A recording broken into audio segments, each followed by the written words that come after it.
Pendant une grande partie de la guerre, la campagne de frappe en profondeur menée par l'Ukraine à l'intérieur de la Russie suivait un schéma clair. Les cibles liées à la production, au raffinage et au stockage du pétrole se trouvaient souvent au cœur de ces opérations. La logique était simple, affaiblir le moteur financier qui soutient l'effort militaire russe. Ces frappes avaient déjà provoqué de sérieuses perturbations. Mais maintenant, la stratégie semble évoluer. Au lieu de se concentrer principalement sur les infrastructures énergétiques, l'Ukraine a considérablement élargi la portée de ses opérations. La nouvelle approche va bien au-delà des installations pétrolières, des bases militaires, des dépôts de munitions, des points de lancement de drones, des usines de production industrielle, des systèmes de défense aérienne et même des infrastructures électriques apparaissent désormais sur les listes de cibles. Le champ de bataille, d'autres termes, ne se limite plus à la ligne de front. Selon une analyse des informations rapportées par le journaliste Stéphane Korchak dans un article publié le 19 février pour le Kyiv Post, les derniers mois ont marqué un changement clair dans la stratégie à longue portée de l'Ukraine. La phase précédente se concentrait fortement sur les dégâts infligés au secteur énergétique russe. Mais la nouvelle phase vise quelque chose de plus vaste. Exercer une pression sur l'ensemble du réseau qui soutient les capacités militaires de la Russie. Et le rythme de ces opérations s'est considérablement accéléré. Les forces ukrainiennes de systèmes sans pilote ont révélé à la mi-février que depuis le début de l'année 2026, plus de 240 frappes ont été menées contre des cibles situées en Russie et dans les territoires occupés. Ces opérations ont eu lieu durant les 48 premiers jours de l'année. Le chiffre en lui-même est frappant. Il a été annoncé par le major Robert Brovdi, commandant des forces ukrainiennes de systèmes sans pilote, qui a décrit des missions quotidiennes menées profondément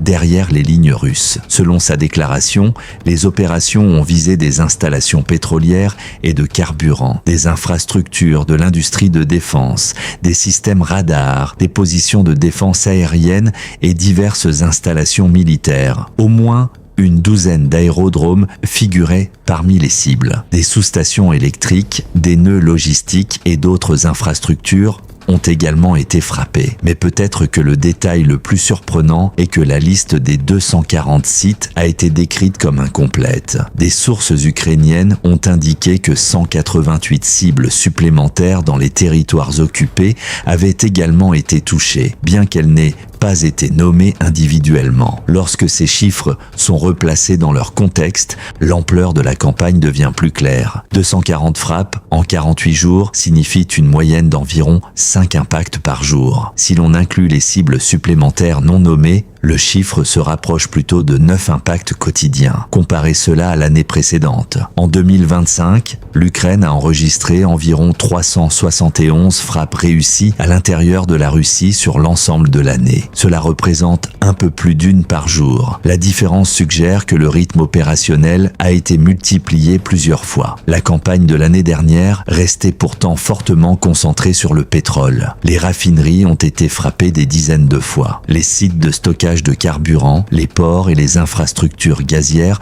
ont également été fréquemment ciblés. Au total, les installations énergétiques représentaient la majorité des opérations menées en 2025 et les effets économiques étaient visibles. Des rapports provenant de sources industrielles suggèrent que le secteur pétrolier russe a perdu environ 13 milliards de dollars au cours de l'année. Fait intéressant, la plupart de ces pertes n'étaient pas due à la destruction directe du carburant lui-même. Elle provenait plutôt d'effets indirects. Réparations, arrêt de production, cycles industriels interrompus et remplacement d'infrastructures en urgence ont généré des coûts importants. Même des perturbations relativement limitées de la capacité de raffinage ont produit des effets en cascade dans les chaînes d'approvisionnement et les systèmes d'exportation. En réalité, la production globale de raffinage en Russie aurait légèrement diminué durant l'année. À première vue, la baisse en pourcentage semblait modeste. Mais dans un secteur industriel aussi immense, même de petits changements se traduisent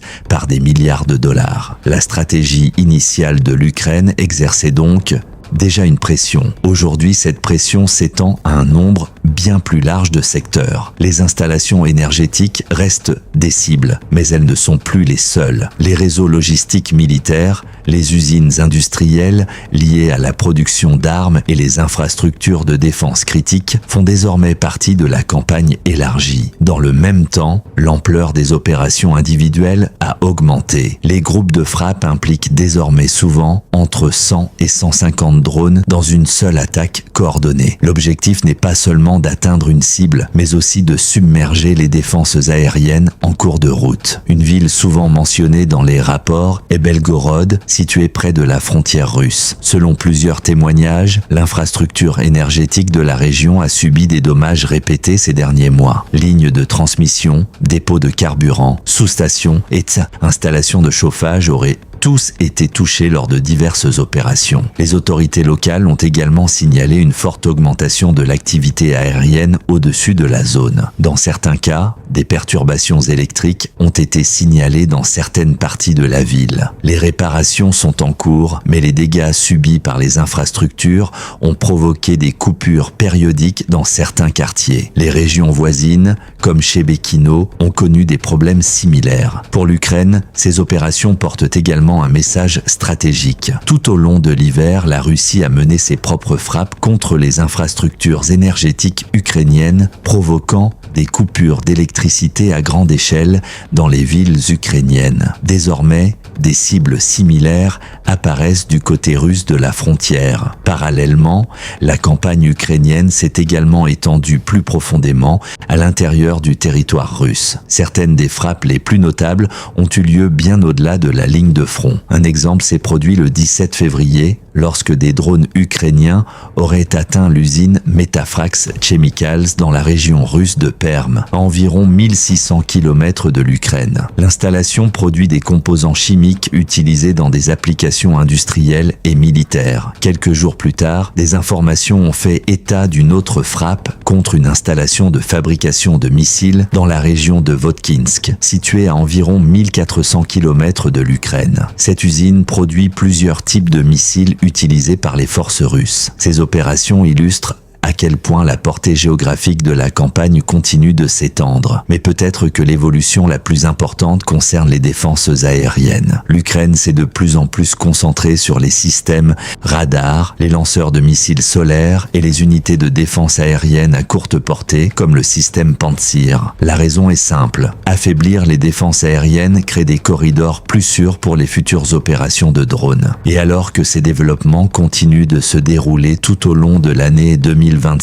l'histoire est loin d'être terminée, car chaque nouveau changement de stratégie ouvre la porte à un autre chapitre inattendu. Les analystes militaires avertissent que ces développements pourraient transformer la nature même du conflit, non seulement sur le plan tactique, mais aussi sur le plan psychologique. Les forces ukrainiennes ont montré qu'elles pouvaient frapper profondément à l'intérieur du territoire ennemi, perturbant la logistique, la planification et la confiance des commandants russes. Chaque succès ajoute un poids supplémentaire sur le moral des troupes et sur les structures de commandement, tandis que la population civile commence à ressentir indirectement les effets de ces opérations. Dans ce contexte, la guerre n'est plus limitée à des lignes de front visibles. Elle devient une confrontation multidimensionnelle où les cibles stratégiques, les infrastructures critiques et même la perception du pouvoir peuvent être attaquées simultanément. À mesure que l'Ukraine perfectionne ses techniques de frappe de précision et que ses systèmes de drones deviennent plus sophistiqués, il est probable que les opérations futures viseront à exploiter les vulnérabilités les plus subtiles du réseau militaire et économique russe. Alors, si vous souhaitez rester informé des prochains développements majeurs, des prochains tournants et des stratégies qui façonnent l'avenir de ce conflit, assurez-vous de